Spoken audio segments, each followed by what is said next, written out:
돌 하나를 얻는다는 것. 이태준의 돌다리를 읽는다는 것. 오늘 하루 몇 번이나 빠른 길을 선택하셨나요? 엘리베이터를 타거나 학원 숙제할 때 AI한테 요약을 부탁하거나 검색 한 번으로 정답을 딱 찾아내거나. 우린 이제 거의 본능적으로 가장 빠르고 편한 방법을 찾잖아요. 그게 당연한 세상이기도 하고요.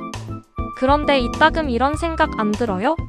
1초 만에 얻은 정보는 돌아서면 바로 까먹는데 며칠 동안 밤새워서 고생해 만든 수행평가나 힘들게 연습한 춤은 마음속에 묵직하게 남는 느낌. 오늘 소개할 소설은 빠름이 아닌 오래 쌓아 올린 삶의 가치를 이야기하는 책입니다. 바로 이태준 작가의 단편 소설 돌다리입니다. 배경은 1930년대 일제강점기예요. 시골 마을에도 막 현대적인 변화의 바람이 불던 시절이죠. 주인공은 두 명입니다. 고향에서 평생 땅을 일구며 살아온 아버지, 그리고 도시로 나가서 아주 성공한 의사가 된 아들 창섭. 두 사람은 서로를 엄청 아끼고 존중하는 평범한 부자 관계예요. 그런데 삶을 바라보는 눈이 완전히 달랐습니다. 그리고 그 다름의 한가운데에 오늘 제목이기도 한 돌다리 하나가 놓여있죠. 먼저 아버지를 만나볼까요? 소설 속 아버지는 무너진 마을 돌다리를 동네 사람들과 손수 고치고 있어요. 아들 창섭이 보기에 그 모습은 솔직히 좀 고집스러워 보여요. 왜냐고요? 이미 마을에 새로 만든 편리한 나무다리가 있거든요. 굳이 낡고 무거운 돌다리를 고칠 이유가 없어 보이는 거죠. 하지만 아버지는 이렇게 말합니다. 내가 이 다리로 길 읽으러 다녔고 내 엄마를 가마에 태워 건너왔고 내가 죽으면 이 다리를 건너 묻혀야 한다. 와, 이 말을 들으니까 돌다리가 그냥 돌덩어리로 안 보이죠? 아버지에게 돌다리는 다리 이상의 의미가 있어요. 첫째, 느리지만 정직하게 한 걸음씩 쌓아 올린 삶의 과정. 둘째, 증조 할아버지 때부터 이어져온 뿌리에 대한 존중. 셋째, 마을 사람들이 힘을 합쳐 만든 공동체의 상징. 마지막으로 냇물의 흐름을 막지 않는 자연과의 조화입니다. 땅도 마찬가지예요. 아버지는 조상들의 피땀이 섞인 땅을 영혼처럼 소중히 여깁니다. 반면 아들 창섭은 어떨까요? 창섭이는 절대 나쁜 자식이 아니에요. 오히려 아픈 여동생을 보고 의사가 되기로 결심했고 성공해서 시골 부모님을 도시로 모셔 편하게 살게 해드리고 싶어하는 엄청난 효자입니다. 그런 창섭이가 아버지에게 제안해요. 아버지, 시골 땅 다 팔고 도시로 오세요. 돈만 있으면 땅이야 나중에 언제든 다시 사면 되잖아요. 그 돈으로 제 병원을 확장해요. 창섭이의 세계관은 철저히 성과와 효율 중심입니다. 돈이면 무엇이든 바꿀 수 있고 편리한 도시가 최고라는 생각이죠.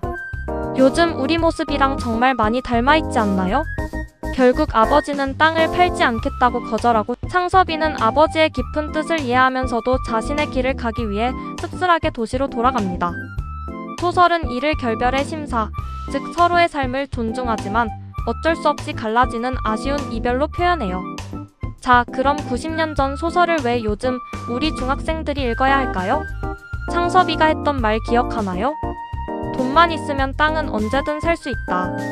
이 말이 요즘 기술의 시대에는 이렇게 들려요. AI만 있으면 글도 1초 만에 쓰고 그림도 알고리즘이 대신 다 그려주는데 뭐하러 힘들게 노력해? 인공지능은 정말 똑똑해요. 수학 문제도 풀어주고 코딩도 대신 해주죠. 속도와 결과는 AI가 최고입니다. 하지만 아버지가 돌다리를 고칠 때 흘렸던 땀방울 손끝에 전해지던 돌의 묵직함, 그리고 동네 사람들과 영차영차 힘을 합치며 느꼈던 보람. 이 과정에서 생기는 인간적인 의미까지 AI가 대신 만들어줄 수 있을까요? 그건 절대 불가능합니다. 아버지가 지키려 한 가치관이 마음의 중심에 단단히 박혀 있어야 우리는 기술에 휘둘리지 않고 진짜 나다운 사람으로 성장할 수 있습니다. 이 소설은 아버지가 옳고 아들이 틀렸다는 이분법적인 이야기를 하지 않아요. 시대는 변하니까요. 대신 우리에게 조용히 질문을 던집니다. 너는 지금 어디를 향해 그렇게 빨리 달리고 있니? 그 과정에서 정말 소중한 걸 잃어버리고 있진 않니? 남들이 알아주지 않아도 정성을 다해 숙제를 끝마쳤을 때, 친구의 고민을 검색창 대신 내 마음을 다해 들어주었을 때, 우리는 우리 삶의 계곡에 멋진 돌다리에 돌 하나를 얹은 거예요. 기술이 아무리 발전해도 내 손으로 돌을 얹는 그 정성만큼은 잊지 않았으면 좋겠습니다. 삶의 본질은 속도가 아니라 방향이니까요. 오늘 소설 돌다리 리뷰는 여기까지입니다.